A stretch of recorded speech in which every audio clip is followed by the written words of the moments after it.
my phone. Thank you very much again, Shreya, for organizing this conference and for inviting me. As you have asked me, we are going to speak about two different ones. Today is about Gandharan art, the Hellenistic Iconographies to narrate Buddhist stories.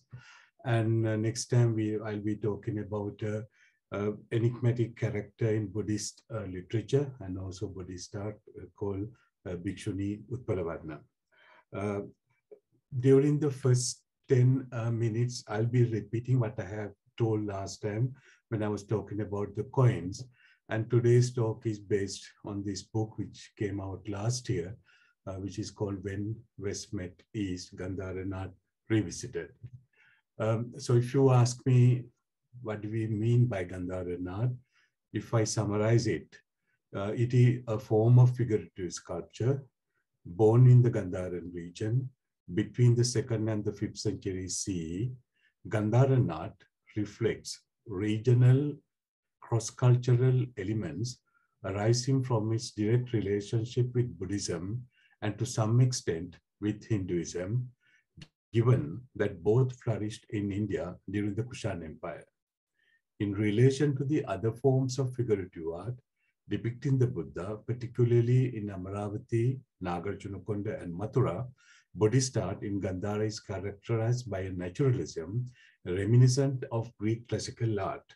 To give you an, so we mean by Gandhara today, north part of Pakistan, which was during the British colonial period called Northwest Frontier, around Taxila, Peshawar, and Sayyid Sharif. I'll come to that. So during the period of Gandhara, we are talking about the 2nd to 5th century CE of the Common Era. There were other schools of art in Mathura, and also before that, 2nd century BC and 1st century BC in Bharut and Sanchi. And during the time of Gandhara, we have Amaravati, which is connected with Nagarjunakonda and Kanagandhali. So if you want to look at, identify rapidly or differentiate Gandharan art from other forms of Indian art like Mathura and Amaravati, the first thing is that Gandharan art are basically made of schist. It's like a slate stone, which is available in the region. If you look at the Mathura sculpture, this is what we call the mottled red stone from Kariri in the Mathura district. So they are red in color. Normally, this is the color that you find. And if you go to Andhra Pradesh has a typical limestone. Although they call it Andhra marble, it does not come to the marble level, but it is a hard limestone like marble. So I am showing you on the left-hand side, because it's a huge industry in these areas. Andhra Pradesh and Telangana, the whole area. So this is what you see. So if you take, for example, 3 statues of Buddha of these 3 different different localities or regions of the same period, Gandhara, Mathura, and Amaravati, this is how they look like. This is how they look like today. But in the past, they were all painted. We should not forget the polychromy. Starting from Egypt, Mesopotamia, Greece, Rome, China, India, all the civilizations we know of, all the sculptures were painted. We are very lucky to have this sculpture recently found in Messina in Afghanistan, still with the pigments of paintings. So you have to imagine all the sculptures were painted. So what I told you before it was not valid for the ancient period because you can't see the stone because they were painted. So these are some of the Gandharan sites. There are hundreds of them. We have put in the on the map. This is done by my colleague, my former student Jesse Pons. So these are the most important Gandharan site. So when West met East, new forms of art were born. Buddhism provided new grounds for innovative artistic expressions. The presence of Greeks in the area since the conquest of Alexander the Great is an important historical fact. However, Gandharan reliefs also owe a great deal to the Persian, Roman, Parthian, Scythian, and above all Indian traditions. Through these interactions, a new composite art, characterized by its singularity, was born in Gandhara. So I'm just showing you a few sites. I'm not going to show you many. Sometimes it's a little bit discouraged unless you do architecture to see how they were organized. For example, we are in Takshila around the Marachika Stupa.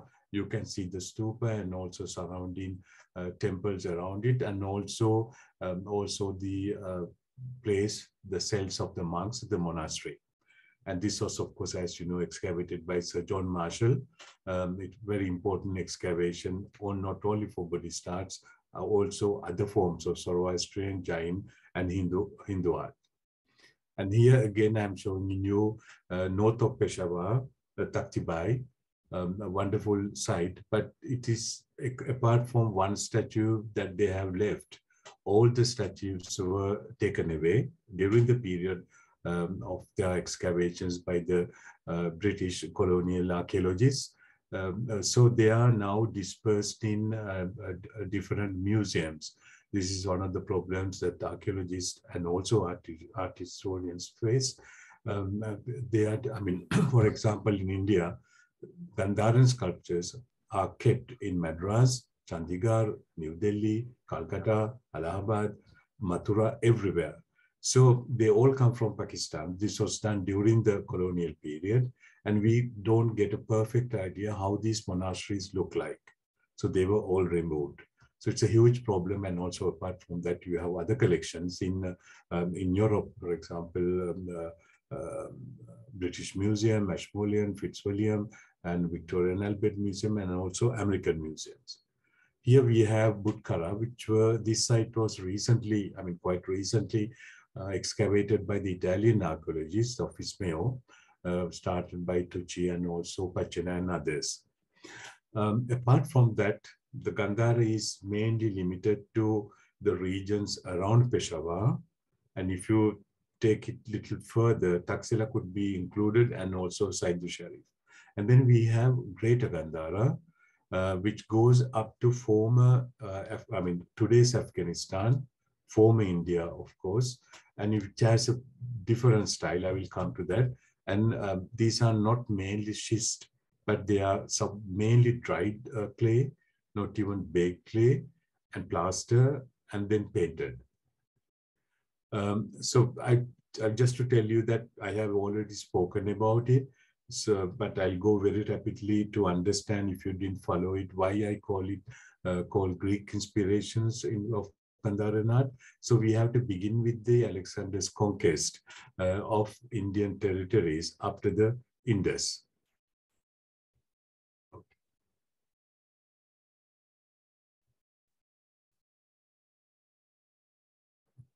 Share something. Oh, okay. Right. Sorry about it. So these are the territories conquered by Alexander the Great on the map on the top side. So it includes today's Pakistan, yesterday's India, up to Indus. So I showed you this coin, which is the battle between Alexander the Great and the Indian king Porus.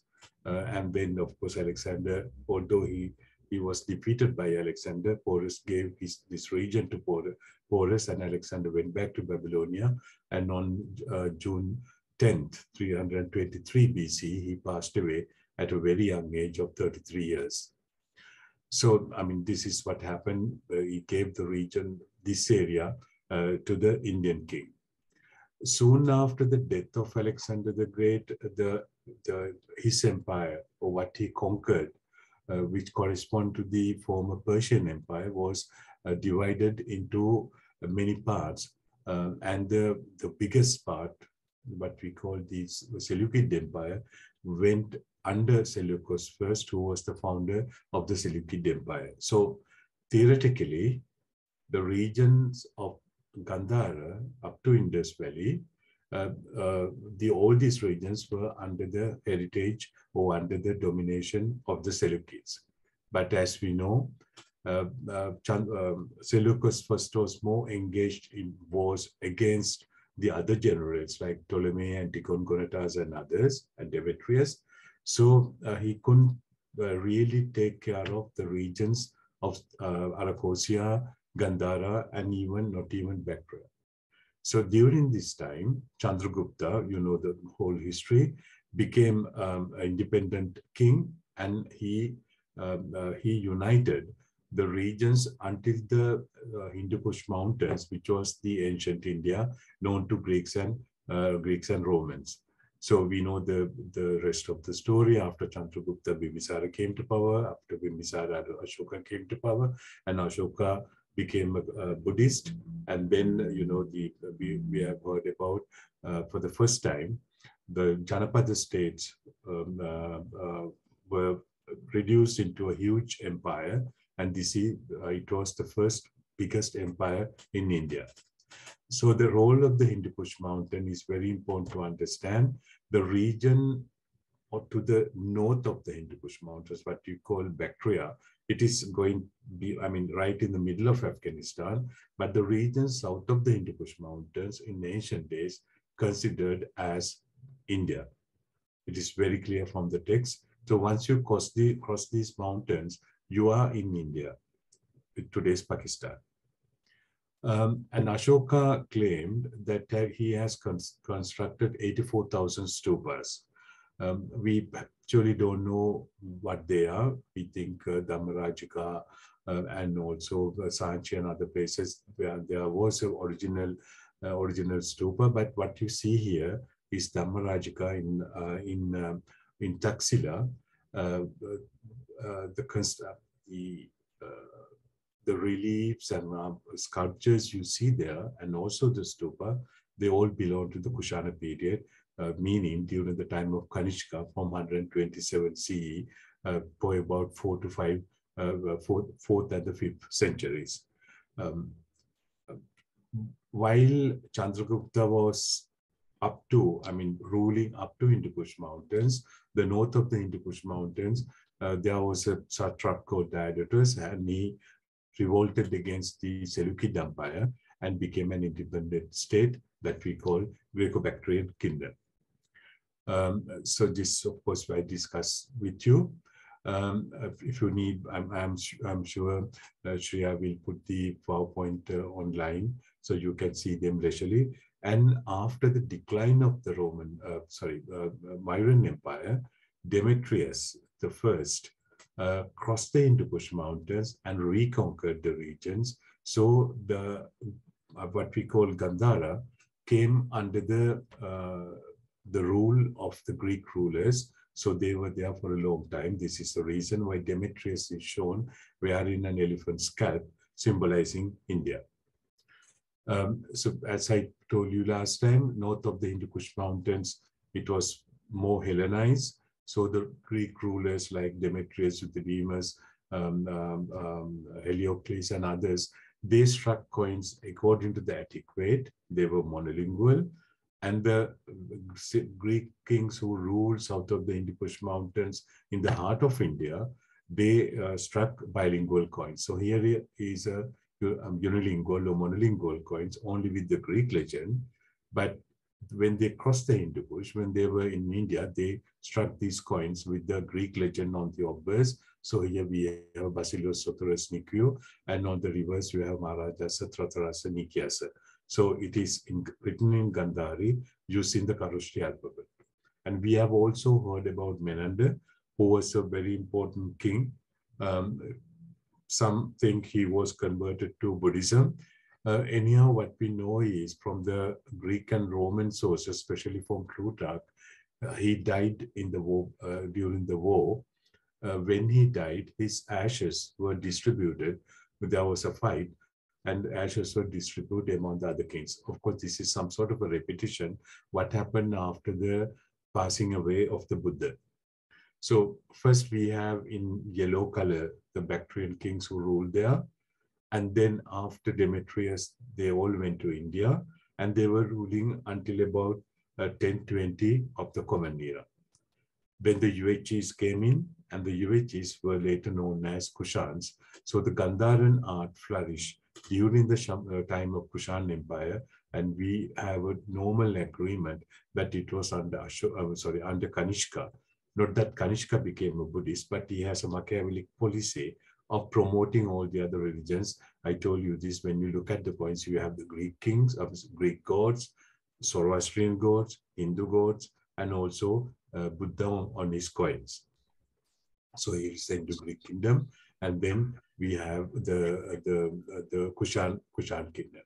So after the Mauryan Empire, Kushan Empire was even, I mean, became very important. Of course, the Kushans didn't go southward, but they went northward, even up to today's Leninabad, Alexandria of Escate.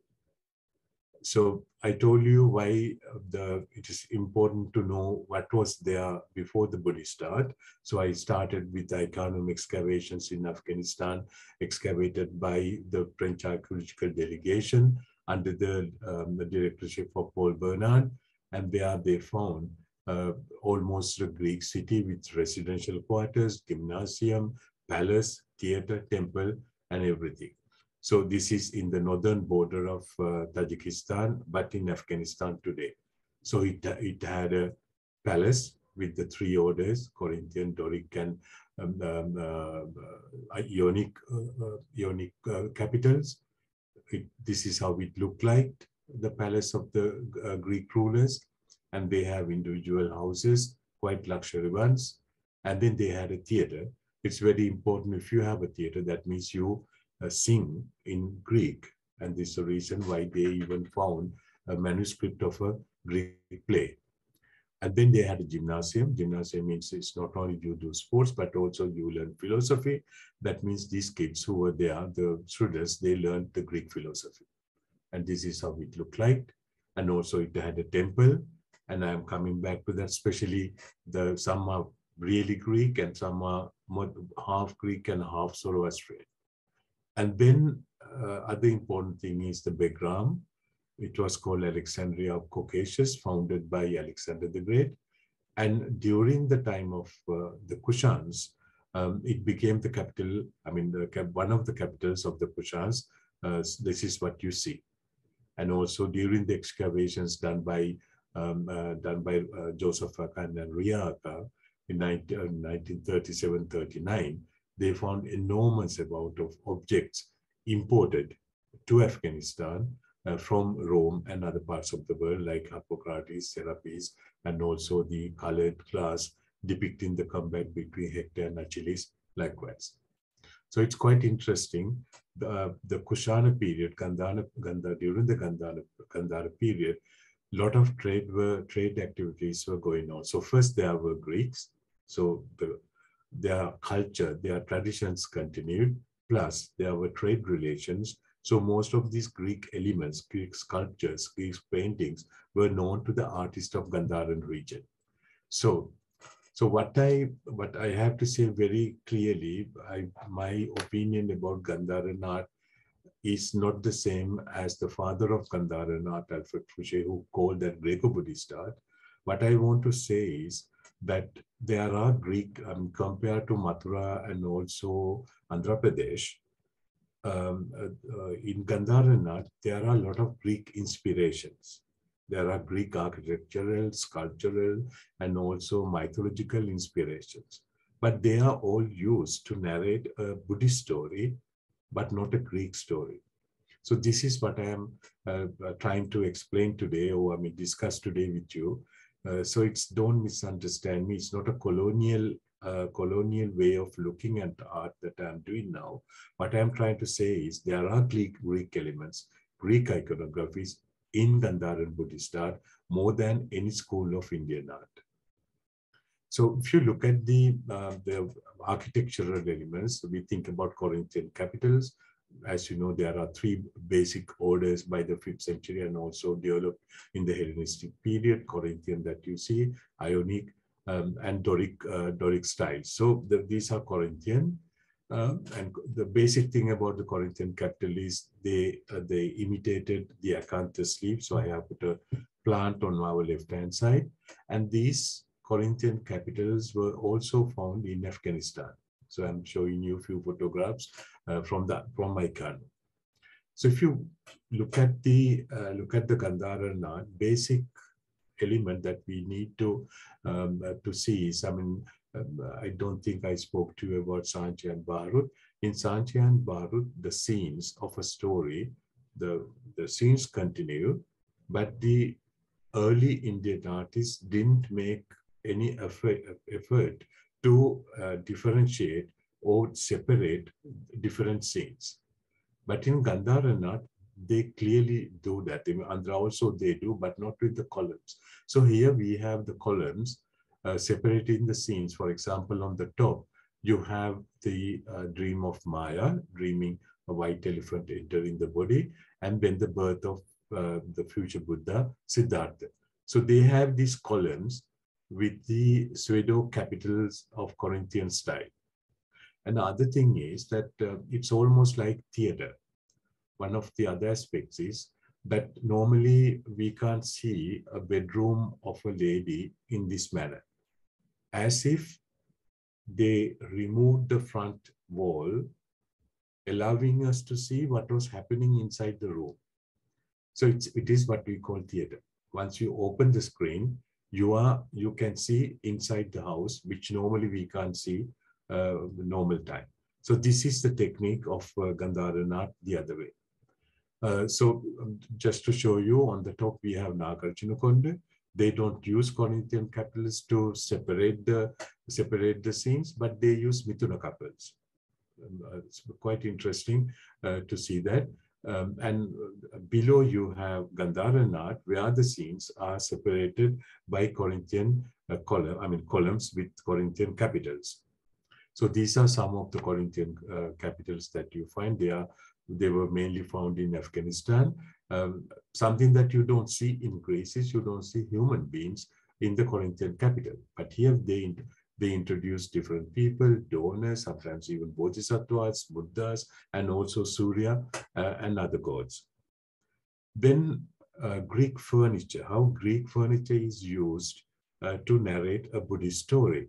Now, for example, this is the Dream of Maya, which is in the Metropolitan Museum of Art in New York City. So here the elephant is broken, but we have to imagine the elephant entering the womb of Mahamaya while she was dreaming. I mean, not that the elephant entered, but she dreamt white elephant coming in. But look at the bed. You all will agree with me. This is not an Indian bed, and it is a typical Greek bed. So to compare, so I am taking this funerary cell phone Nicomedia, where you can see exactly the same way of depicting a bed and the decorations as well. So the story is Buddhist, the story is Indian. This is the Dream of Maya, but they use Greek elements to narrate the story. Again, another one, the Gandharan sculpture here with a typical type of Greek bed, like one here, this one in the Metropolitan Museum of the Hellenistic period. And you can see the similarity of using these tall beds and also using a lot of textile decorations. But if you compare another scene from Bharut, so which is about 2nd century BCE, you don't see the same bed. And this is a typical Indian bed of that period.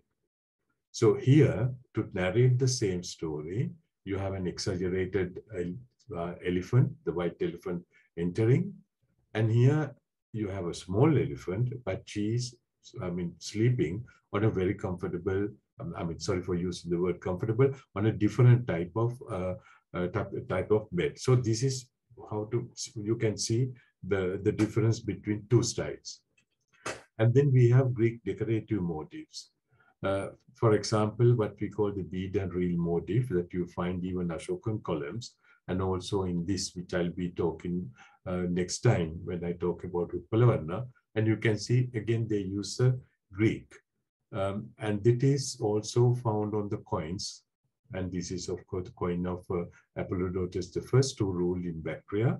So according to John Boardman, the bead and reels motif was entirely developed in Greece from motifs derived from the turning techniques used for wood and metal, and was first employed in stone sculpture in Greece during the 6th century BC. So we are talking about same motif which continued for 800 years in India. So it is a Greek motif which is used again to narrate an Indian story. And look at this sculpture, it depicts the veneration of the bowl of the Buddha. And also here you have the Mara Paraja, or the defeat of the Mara by the Buddha, and Mara attacking the Bodhisattva.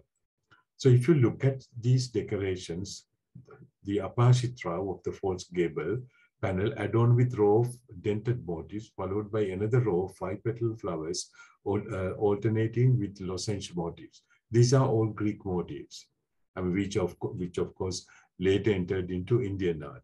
And then here we have field above the upper lunette, decorated with 5 metal flowers set on either side of the central palmate pattern, right? And here we have the running scrolls of wine leaves or the grape leaves and trendils. So this is of course typically of Greek style. So it's quite interesting to see how I mean, number of elements borrowed from the Hellenistic world, which were absolutely not Indian. Later they became Indian in a stylized way. So how they were used. For example, here, I will discuss this later, but I am only drawing your attention to this wine, which is a grape wine. And it is also, so in this sculpture, these are Corinthian, Acanthus leaves, and these are grape wines. And here we have the Corinthian Capitals. So you can see amount of Greek elements in this small sculpture. But the stories narrated, they are all Indian, they are all Buddhist. Then we have the Greek dresses. Now, one of the Greek dresses very common is the khitan, which is a garment worn by Greek men and women. There's hardly any difference between this dress worn by the men and women. Quite simple dress. So essentially a sleeveless shirt. The khitan was a rectangular piece of linen or wool draped by the wearer in various ways and kept in place at the shoulder by brooches and at the waist by a belt. So this is typically Greek. And again, you have the himation, again another mainly male dress, where the top, the chest, half of the chest remain nude, but the rest is covered. But when we look at the sculptures, for example, this sculpture was found by John Marshall at the Marachika. It is called so-called Aphrodite. But you can see it's absolutely a Greek clothes. It's a khitan. So this is not an Indian dress. And again, here you have the wedding ceremony of Prince Siddhartha with Yashodhara and Abraham celebrating the wedding with the Agni, with fire and water. But she's not dressed like an Indian. She's dressed like a Greek. But the story is not Greek. She's Buddha's, future Buddha or the Bodhisattva's wife. And again, the Mara's attack, it's a beautiful sculpture which was found in Taxila, now in Rieterberg Zurich Museum, where you have dancers, right? Very much transparent dresses, right? You can see the chest and also the hands, but she's dressed like a Greek. Although even these are the 3 daughters, 2 are dancing, other one disappointed. You can see the back, but it's a typical way of Greek dress. Now just compare what you have on the top, which is Nagarjunakonda, relating or narrating the same story. The story is the attack of the Mara with this demoniac army. So look at these women and this woman. This woman is dressed like a Greek, and these women are maybe of the tradition of Andhra, that period, almost semi-nude. So there are 2 traditions of narrating the same story. So this is Gandhara and this is Andhra.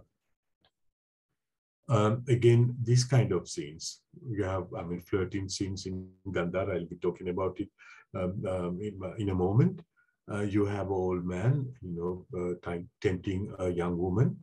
Both are dressed almost like the same way, almost, but they are dressed in Greek attire, Greek clothes, and also everything is Greek here, as you can see, the bunch of grapes, the flowers, and all the other decorations.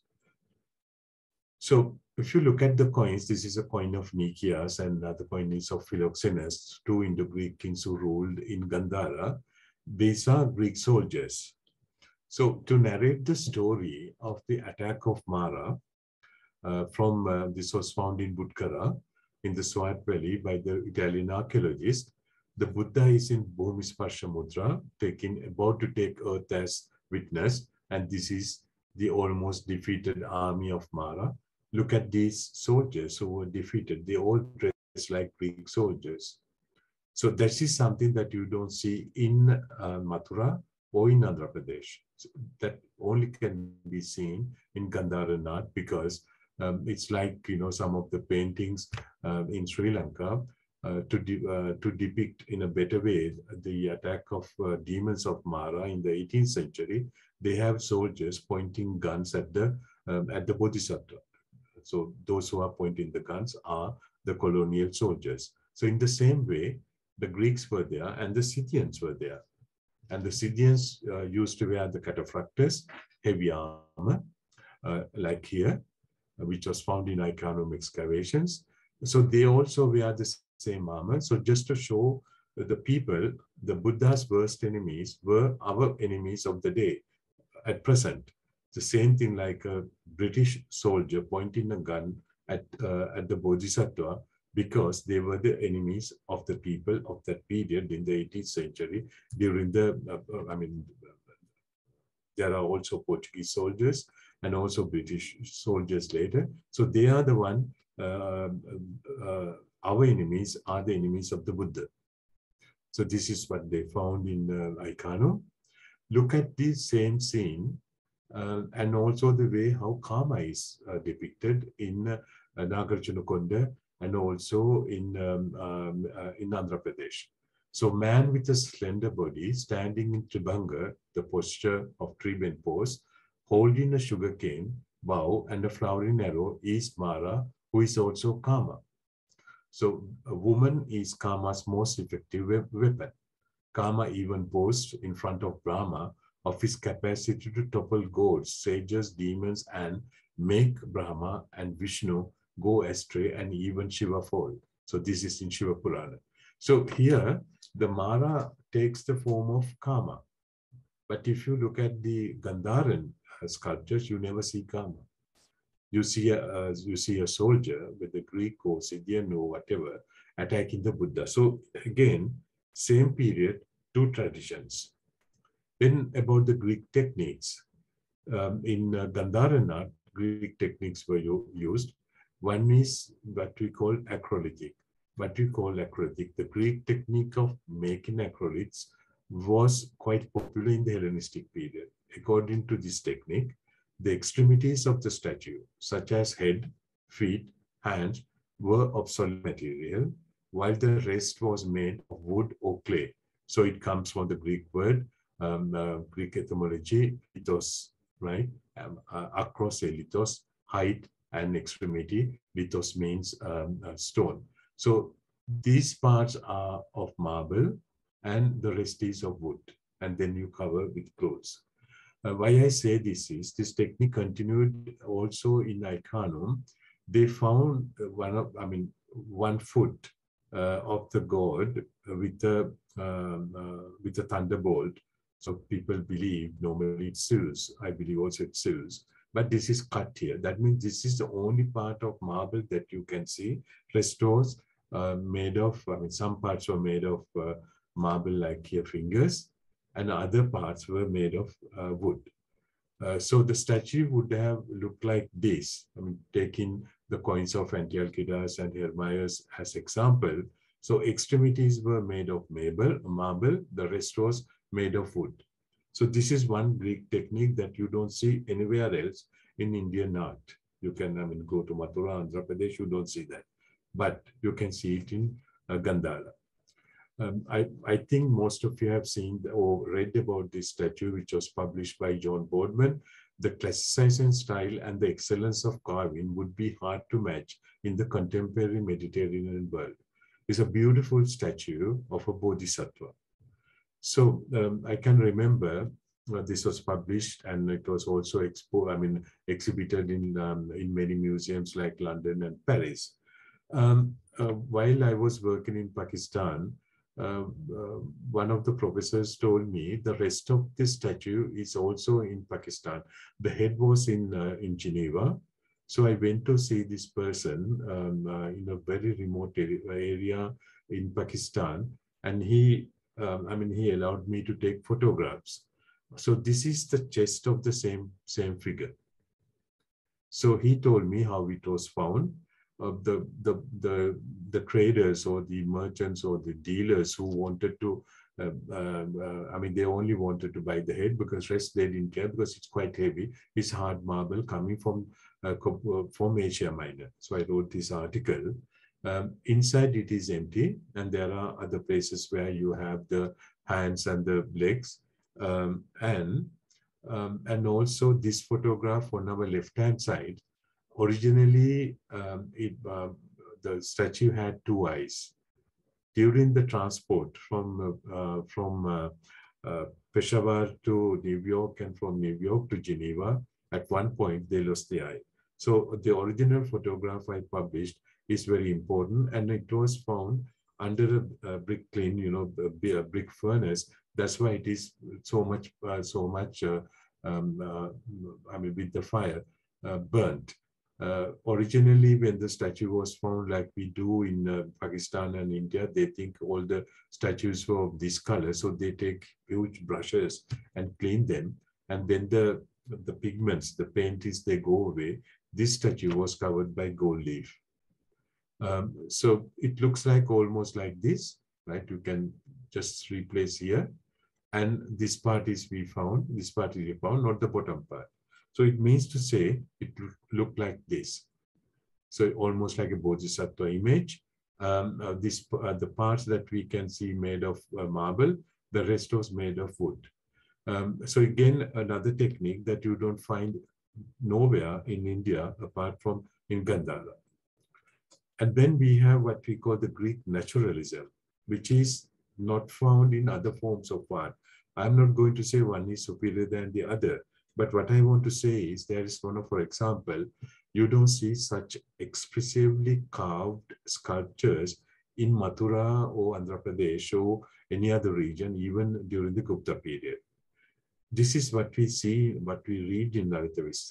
It says, Buddha is saying, and monks, when I thought I was touching my stomach with my hands, it was my spine that I was feeling. When I tried to get up, I was so bent over that I fell backwards. When with difficulty, I again got up and rubbed my limbs with dust. All hair came away from my body. So look at these sculptures, and one is the one that I published, which was unpublished until then. The one on the right-hand side is from Sikri, which is in the Lahore Museum today. The sculpture, I think before Da Vinci, nobody has ever studied the anatomy of the human body in this way. You can see how the human body is made. So the sculptor must have observed a sick person or somebody, maybe an ascetic, who is, doing penance. So it's a wonderful creation of naturalism that you don't find other schools of art. It's only found in Gandhara. And also this sculpture represents a Buddhist monk lamenting over the death of the Blessed One during the Mahaparinirvana, showing a Hellenistic inspiration over the Gandharan Buddhist art. As we know, this sculpture is in Calcutta, Calcutta Museum, where you can see Buddha passing away. And the nobles, kings, and gods, and also the monks, they are all weeping. So when Buddha passed away, so here I want to draw your attention to this sculpture, which is in Victoria and Albert Museum in London, where you don't see the Buddha passing away, but we have to imagine where you have these two characters. One, I mean, this was the last convert by the Buddha, and here we have a, I mean, ascetic type person weeping, and then here you have another person, a layman weeping, and here we have Vajrapani. Look at this person. He's looking up at the Buddha who is passing away. Look at the effect of the teeth. I mean, he has got the two jaws, the two things. So it shows. And here the technique is much different. I mean, this is also very expressive, and this is also very expressive. You don't see the bottom part of the jaw, but you only see the upper part. And this was colored. You can see still the colors on the face. So it shows the agonizing monk immediately reminds us of the man, half bare chested, seated in half kneeling position, raising his right hand towards the Buddha's deathbed and keeping the left over the chest in sorrow, lamenting in agony and despair over the death of the Blessed One. So this is really realistic or natural expression that you see. It reminds us of the sculpture which is now in the Vatican Museum, which is called the Laocoon group, excavated in Rome, one of the first Greek and Roman sculptures excavated in Italy in 1506. This sculpture represents the Trojan priest, Laocoon, and his sons attacked by two giant snakes sent by Poseidon to prevent Trojan priest who intended to warn the Trojans not to trust the wooden horse left by the retreating Greeks. You know, during the Trojan War, the Greek gods were separated. For example, Aphrodite supported the Trojans. Poseidon supported the Agamemnon, Menelaus, and others who were on the other side. So when the priest was about to tell Priam, the king of Trojan, that don't trust the wooden horse, if they gave the message, then the Trojans would have been more careful. But before he tells it, Poseidon sends the snakes and kill him and the sons. So look at the face of the lamenting Trojan priest on our left-hand side, but he's seen his own death. Before dying, he sees his sons dying. So it is the uttermost expression of sadness that you can see, or the agony. And on the right-hand side, you have the cry of agony of a monk seeing the Buddha passing away. This is what is absolutely necessary to understand when we talk about Gandharan art, this naturalism. The utter despair of the Trojan priest in front of his proper death is a precursor of the impressive and emotional expressions of the agonizing Buddhist monk and the pain-stricken layman over the death of their beloved master. So this is the naturalism that we see. The Greek mythical creatures, gods and goddesses, they were all used in Gandharan art, not to narrate a Greek story, but to make it more beautiful or attractive for the people to see, or the pilgrims to see. And here you have these creatures. This is from Gandhara. It's almost like a dragon in the Tokyo Museum, but came from Gandhara. This was seen in Paris in Musée Guimet. Of course, these are all fantastic animals. But this type of animals are seen in the Greek and Roman world. What I am showing you is from southern Italy, right? So, Casa del Drago. So you can see the same one.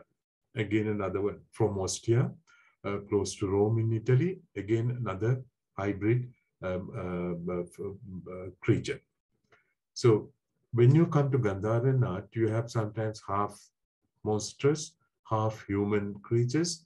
They don't play any role. I mean, they don't narrate any Buddhist story, but they are there to decorate or to make the sculpture attractive. Here again, so you can see from the Greek and from Pompeii, they were found during in one of the houses in Pompeii, how this inspiration came in. That you don't see in other part of Indian art.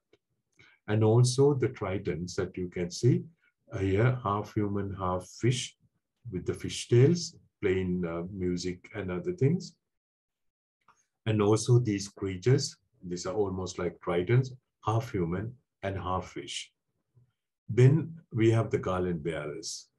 Now, on the top, we have a sarcophagus of the Roman period dated to the 2nd century, contemporary to Greek art, carried by Putti or Eratos. And you have a same inspiration. This is from Gandhara, what we call Amorini or Les Amours or the lovers, or Putti, carrying the garlands. This is in Matsuko Museum in Japan, in Tokyo.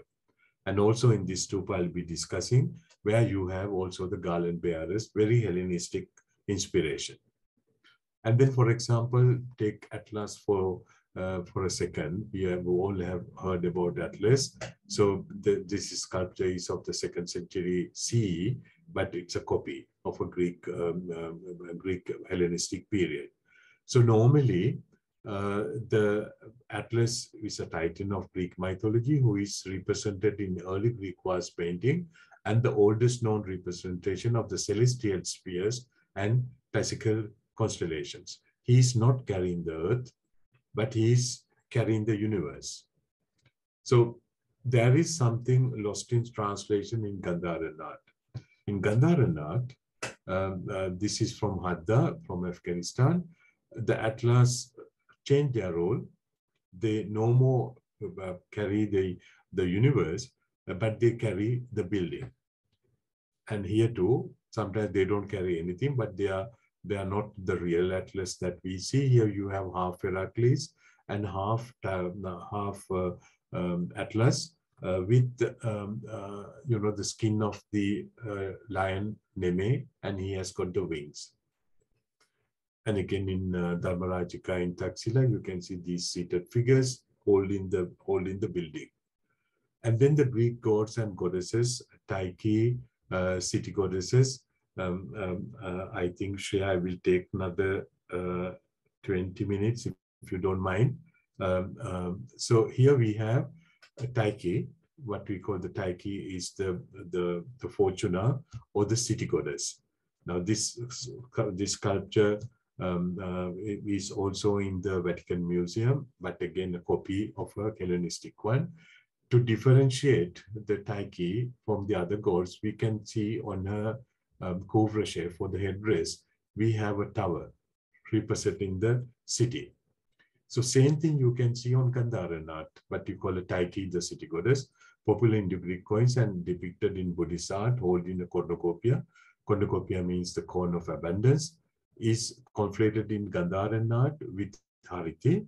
Of course, the story is again Indian, Irano-Indian, who often appears next to a consort Panchika, the god of wealth, who is almost like Kubera, and as in the Iranian tradition, Pharaoh and Orthodoxo. So you can see here we have a city goddess in Gandharan art with the city towers on the head and also the city towers behind the shoulders. And here again you have the same, dressed like a Greek woman, transparent, diaphanous, but wearing this. Again, this famous one that you find in the British Museum, they almost dress like Greek man and a woman. And here is the cornucopia that I spoke to you about, corn of abundance. In the Greek world, normally this should be plain, but in the Indian world, they decorate. We have the tendency in India to decorate everything. So you have decorations here. It changes slightly. One of the most beautiful Tyches ever found came from Tepe Chateau in Hadda in Afghanistan. These are all destroyed today. But at least you can see on the right-hand side, she's dressed like a Greek woman, extremely diaphanous, holding the cornucopia filled with fruits. It's almost like a Raitan.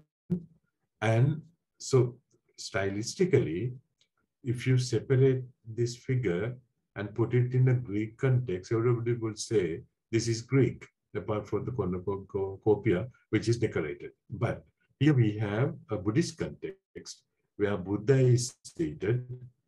On either side, you have Vajrapani, and on the one side, on the other side, you have the Tyche.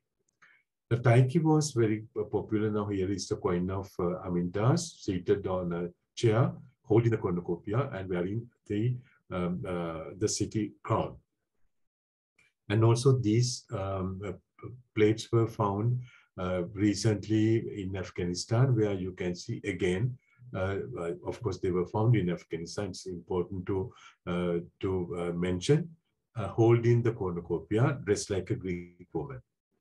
And it continues in the Gandharan art, where you have Panchika and also Hariti, the ogress who killed children, later became the protector of children. They are playing with her, but here you don't have a Indian woman, but you have a Greek-like woman. But the story is not in Greek, but it is Irano-Indian. And look at this sculpture, which is now exhibited in the Berkeley Museum. The amount of elements you can see Greek, and here you have the Persian-shaped capital with back-to-back animals, and here we have the Greek elements, the capitals, and here we have Panchika and Hariti. This is absolutely Greek, and then you have the Atlas, which is also Greek, and then you have this love-making couples. So it's a mixture of Indian and Hellenistic. It's not copying and pasting, but copying and developing into something Indian. So you can see how colorful it was. So these were very colorful sculptures. So I take another god who was very popular in the Greek art and also in Gandharan art. He is called Heracles, because Heracles was a mortal. He was a human, but because of his 12 works, he was admitted to the paradise or Mount Olymp as a god. So he became an immortal. So Heracles was some sort of a symbol for everybody to become a hero. So Alexander thought he is Heracles. He is a human being, but he will be deified. He will become a god ultimately. So this legend was there everywhere, that wherever he went, he was told that he was the son of Zeus. That means like Heracles. So this was very popular in Greek art. Now here, for example, I'm showing you a coin of Euthydemus, the successor of second Dionysus. I mean, he's from Magnesia of Meander. So the god who was venerated was Heracles. He's seated, naked, holding the club, and on the rock he's seated. You have the skin of the lion. And you have many statues of Heracles were found during the excavations and also accidentally, where he's holding the club or both club and the skin of the lion of Neme, and also on the coin, sometimes seated, sometimes on Demetrius coins he is standing and crowning himself, holding the club and the skin of the Neme. And on Mirsaka, I showed you this before, you have many gods depicted on this cup, like Artemis, Athena, Heracles, Dionysus. So you have Heracles. So these are all immortals. And here is an immortal who became immortal. So it's quite interesting. And then here you have this weighing element. And here you have the lion of Neme with Heracles. And this was found in Gandhara. And again here, the great departure when the prince is leaving the palace. On the other side, we have Heracles, who is now become some sort of a spirit of, I mean, some say he's a bodyguard, some say he's not a bodyguard. But anyhow, it's almost like a spirit with instead of the yashti or the club, he has a vajra in the hand like Indra. So following Fouché's footsteps, some have identified Vajrabhayara as a yaksha. I mean, he is a yaksha, no doubt, who eventually became an eponymous Vajrapani. As such, he has been interpreted as protector of the cosmic and spiritual kinship of the Buddha, a figure whose function is material and derives from Buddhist, Greek, and Iranian thought as a sort of henchman, helping the Buddha to convert unbelievers. Others bade farewell to the old yaksha theory and have preferred to recognize a guide who escorts Siddhartha Gautama on his spiritual quest, or else the Buddha's cousin Ananda. But I mean, if you want to know more about the other hypotheses, I have given these two articles. But I still think Alfred Fouché was correct, defines the function of the Vajra as a symbolic instrument of his master's magic power. So this is what he said. It appears to me that, I mean, c'est l'instrument symbolique de magique de pouvoir de son maître. It appears to me that Fouché's interpretation is still valid. So it's quite interesting to see some sort of a hybrid character entering into Gandharan art that cannot be seen.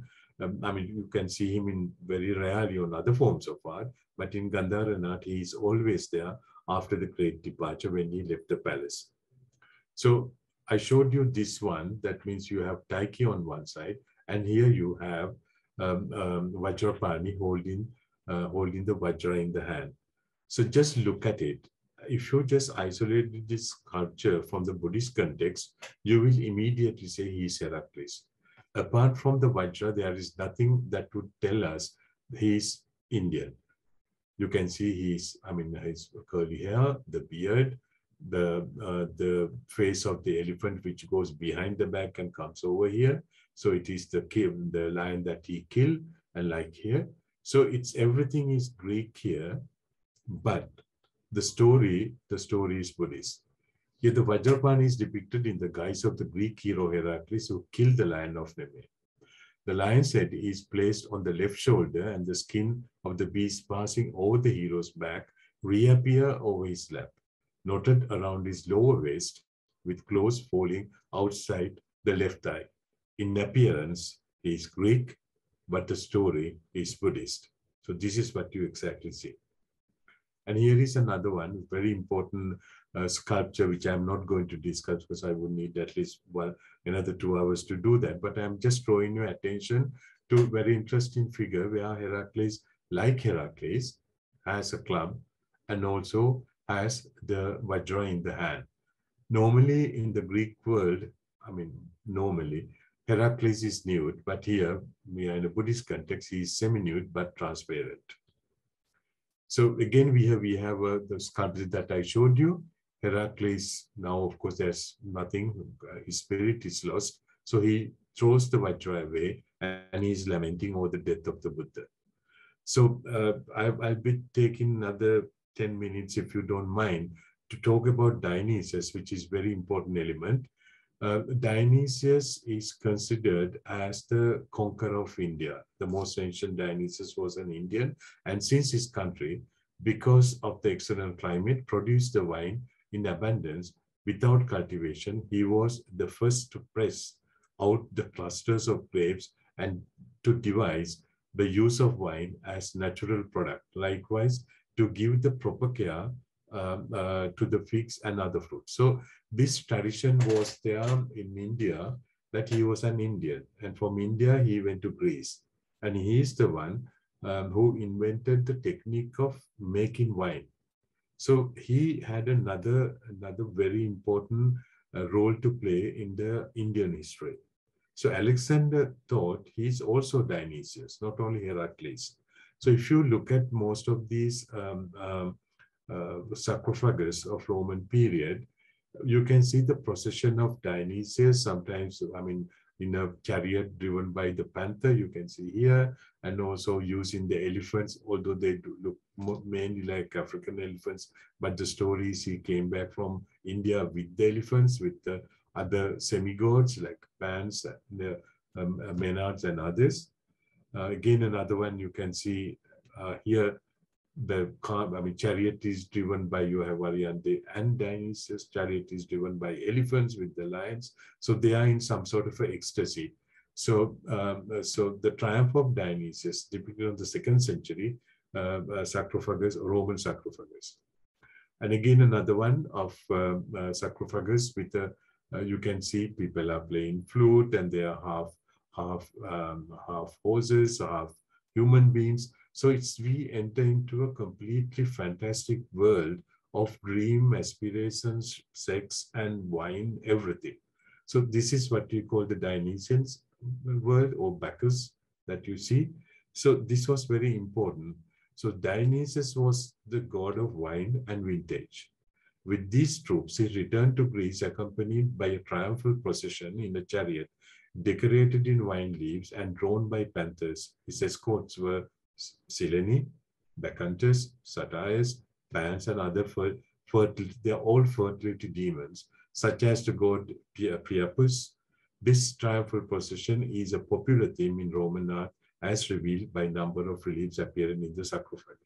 So as I told you, there was a Roman inspiration on Greek art. So here is another one in the Pergamon Museum in Berlin, with these half human and half animal creatures like this. So Alexander was universally thought to have followed Dionysius in his mythical conquest in Asia.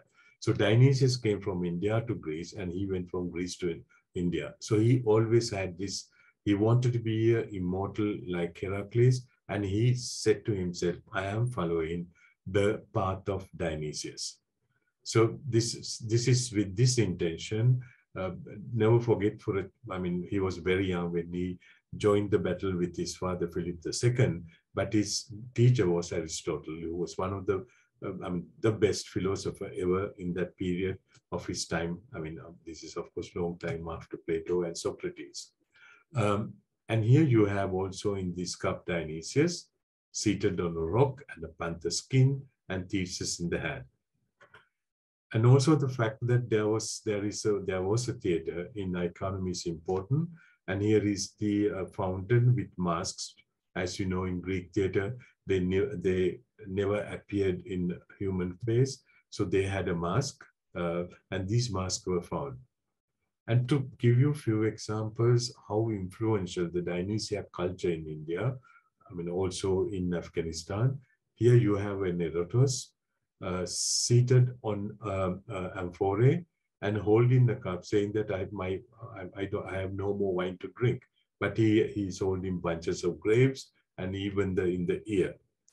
And on the coins, like this one, the Copernican coin of Agathocles, on one side you have panther in front of the grape wine, and this side you have most effeminate portrait of Dionysius with the grape leaves on the hand and Theseus on the head.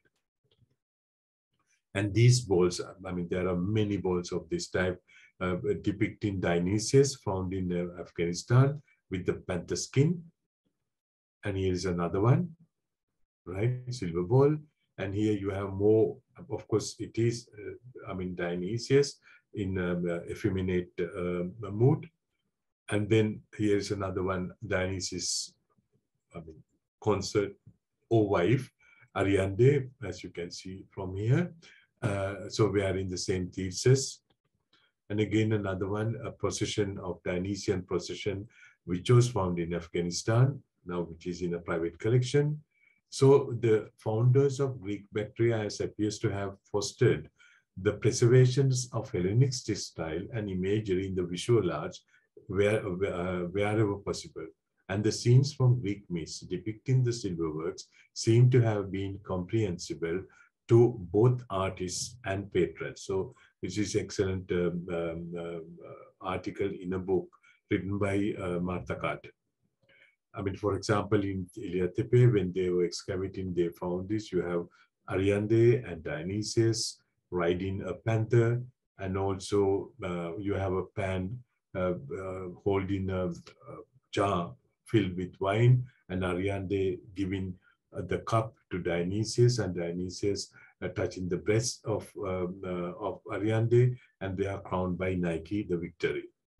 Again, this belt found in the Scythian tombs of Tiliatepe, where Dionysius is riding a panther. And so the fame of Dionysius as god of wine and inspirer of ritual madness and ecstasy is attested by the iconography in many sculptures evoking Dionysius or his entourage were found in Afghanistan, Uzbekistan, and Pakistan, showing his popularity in these motifs. These Hellenistic motifs were absorbed by the Indian or Indianized Greek artists in Gandhara and interpreted them in an Indian context. This is all what I want to say today. So I'm showing you more. Here is a toilet tray found in Taxila. So it has got all the Dionysian imagery. For example, if you look at it like this, you may not see immediately what is there. So you have first Dionysius seated, Ariadne holding a cup and giving him to drink. And then you have musicians One is playing the flute, other one is playing some sort of a harp. So you have this atmosphere of music. And then you have a person in some sort of a tank with another person on his back trampling the grapes. So this is the old way of making grapes. Then when the juice come in, the person here, he collects the grape juice, and then he take this juice, and then there is the fermentation, what we call wine. And you have a wine taster. So he's tasting the wine to see whether it is the correct time to drink. As you know, when you drink, you get drunk. So here you have two people drunk. So this toiletry found in Taxila puts the whole Dionysian concept into place. So we are talking about the Indo-Greek period here.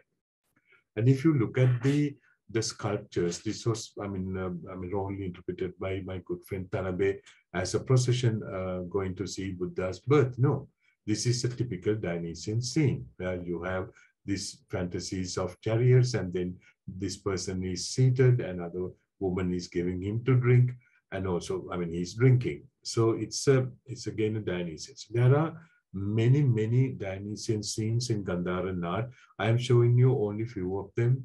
If I started showing you them, you get, there are so many, I can't do that. So here you have a banquet scene, mainly an old man with a young woman, and so he's trying to force her to drink, but she says no. And here you have a goat skin filled with wine, and he was so greedy, he's directly drinking from the goat skin, and others are holding cups. And here you have a Indianized Dionysius. He's dressed like an Indian of that period, and the woman is holding a cup, should be Ariande, and he's bringing wine in the goat skin. Again, another sculpture, he's almost drunk. So there is one person to hold the horse, other one is giving a cup to drink. And again, another one. These are all from Gandharan art. So here you have people, I don't have to explain what is happening. These are all flirting scenes with music. And this one is in Tokyo Hirayama collection. In Hirayama collection, where you have a man pouring water into a jug. This person is extremely drunk, and she's watching to give him more to drink. And then here you have a woman dancing and someone playing music. And these are in the Cleveland Museum, where you have these drinking scenes, plenty of them. So the woman is drinking or tasting. The other one is carrying the goat skin. This is the way how they carried wine, and his jar is filled, and others are playing music. Again, same kind of scenes from the Tokyo Museum. And here you have a panther, and here definitely Dionysius held by Ariande. So he's completely drunk here. So you have to imagine on the top of it, there was an image of a Buddha. And again, another one where he's drunk. And here you have these flirting couples. It's always, I told you, old man with a young woman. Again, another one, he's not Dionysius, but he's a pan, but he's also drinking. And this one is extremely beautiful, which was found quite recently now in a private collection. You can see where his hand is. And this is a pan because he has got these pointed ears and the horns, right? And here you can see a couple embracing. Again, another one, Dionysus is completely drunk. And here you have something very funny, something like a music instrument, because she's playing the flute and he's playing the drum. So my colleague Katsumi Tanabe asked me what it is. I told him those days I don't know. Until I went 2 years back to Morocco in Casablanca, I saw this.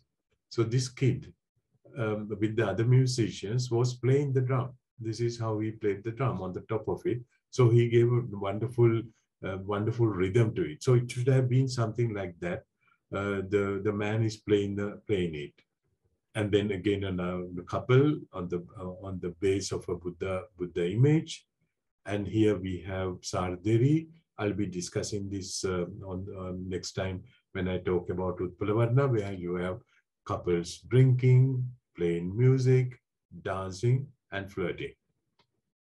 Again, another one, you can see young woman and an old man. An old man is trying a lot of things, and then here you have the old man giving her to drink. This is in the Boston Museum, and also from Gandhara Buddhist context, making wine and embracing and taking grapes. So again, another one from the National Museum. So people have tried to explain in many ways, like Klaus Fischer, Kastamitanabe, Dar, Martha Carter, how to interpret these scenes in a Buddhist context. As you know, Buddhism rejected, excessive use of sexual activities, how to interpret them. So the problem is, do they appear in the context of fertility cult? This idea was put forward by Martha Carter, who thinks that the capricious spirits of nature, yakshas in Gandhara, were offered grape wine and thought of a roistering sensual demigods inhabiting a delightful paradise, although the lowest in the celestial hierarchy of the gods. This was illustrated in terms of Gandharan stupas in Dionysian terms, in Buddhist iconography in terms of Chakraval cosmology. So this is the important thing. Where these scenes were found, as you know, in Gandharan art, most of these sculptures were found in isolation without a context. Now, for example, most of them were found without any archaeological context as isolated sculptures. So we don't know how to put them in a typical context. And sometimes they were found in the pedestal. The scenes are engraved on pedestal of statues of the Buddha like these ones. Sometimes you find them in the staircases. This is the case in Handa, and also recently in Pakistan. Like these ones, they were certainly part of a staircase. So they would have, I'm just made it, it's not, we don't know how they were, but I tried to put them on a staircase to show you they would have looked like this. And also, other important thing, they are definitely a part of a stupa structure. Here we have two scenes. One is the life in the palace and the great departure. Here you have the Dionysian Saints. So everything changed when I published this stupa, which was found in Buner, completely unknown. And this is the most, this is the richest stupa as far as the iconography is concerned. It may allow us to solve many problems. So I have given the heights, it's about 3 meters high. And not very big, not very small. And it has an inscription here, and that Richard Solomon published. So it says it's a pious gift of Sadila, which is a derivative form of Soilus, a Greek name. Buddhya, of course, is an Indian name, Gandhari, and Ayaspatha, which is a Scythian name. So it looks like that the stupa was made by a Greek, Scythian, and an Indian. So this is how the stupa is arranged. There are 6 registers in this stupa. So this is a drawing that I propose in my book. And then this is how they look like. So below the bottom part, you have lotus flowers separated by columns surmounted by Corinthian capitals. And then we have these Garland Bearers, very naturalistic. So he's scratching his foot here, and others are holding. Some are dressed like Greek, some are dressed like Indian. It's quite interesting. And then we have 2 big scenes. Now here we have the presentation of Siddhartha to Yashodhara in front of her father by a Brahmin, and many other scenes like that. And then we have the stories of the life of the Buddha here. It's quite interesting. So, I go very quickly. What you see is the dream of Maya, interpretation of the dream, birth of the Siddhartha, hot and cold water bath, horoscope by Asita, and then the festa, the feast given to Asita, and Siddhartha going to school on elephant back and teach learning, and then the archery, he's learning archery, and then the life in the palace, and then the 4 encounters. You have an old man and a sick man, and he leaves, decides to leave the palace. This is a great departure, and Kantaka he saws, and Chandaka bidding farewell to the Siddhartha, Prince Siddhartha. He's handing over the jewelry, like here, and exchange the clothes with the hunter. And Chandaka and Kantaka comes back to Kapilavastu and show the jewelry to Prajapati or to his wife. And then here you have Nagakarika predicting that he will be the Buddha. And here he has already become a Buddha with Brahma and Indra. And then we have the Parinirvana and the the cremation of the body. And on the top, we have what we call the Dionysian Saints, which is very interesting. And the very top of it, we have the Pratyeke Buddhas, or the with gods and others adoring the Buddhas. Then we have a Harmika, and then the Chatravadi. So this is how the Dionysian saints are depicted. First, we have harvest, the erotus or putti plucking grapes. And this is, of course, very common in Roman art. I'm showing you these are from the Roman art. I mean, Amarone or putti plucking grapes. And then the pressing. So the grapes were taken to a press, pressing place, a tank. People trample them and they take the juice out. So this is another sculpture from Gandhara where you can see always to get more weight, a child is, on the back of the old man, and here are the grapes, and this is how they stain the grapes, grape juice. And then here we have the fermentation and distribution. So now wine is well fermented, so they collected wine and they go away. So you can see how they collect those wines, and they have in the carrying in the goat skin to preserve them. That was the best way to do that. And then they start drinking. I mean, like this one, not in the stupa, but you can see them in the Cleveland Museum Gandharan thing, how they taste, how they carry. So I come back to the stupa. Here you have pouring wine into craters. So people are seated, and here you have a baby Heracles. And then they sit on a rocky background, start drinking. So this is what is happening now. They made wine and they distributed them. They start drinking, and when drunk, they start flirting. So these are some of the scenes where you can see.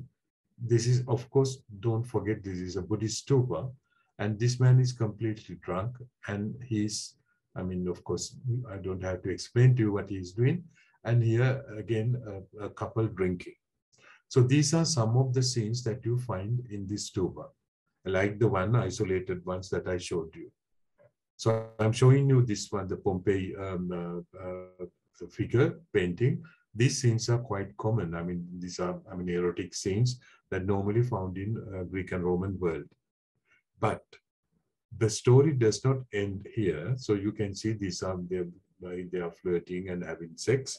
But the story ends with the monks who are reading the sacred books. So some are meditating inside the caves, and also here we have, these are almost like Pratyeke Buddhas, and they are, so we come back to a religious life in a way. So when I was at Yale University, my good friend Stanley Inslee, who passed away unfortunately, so we discussed for days and days how to interpret this. So it's not my idea, it is Stanley Inslee's idea, which I now accept.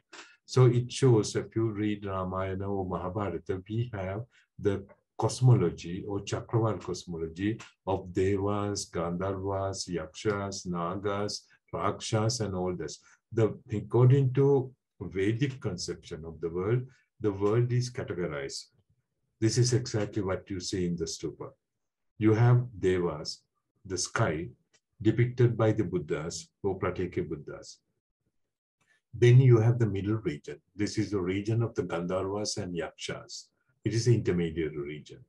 And then we have the earth creature standing, that means Manushya or the Manushya Loka, represented by the scenes of the life of the Buddha or his previous lives.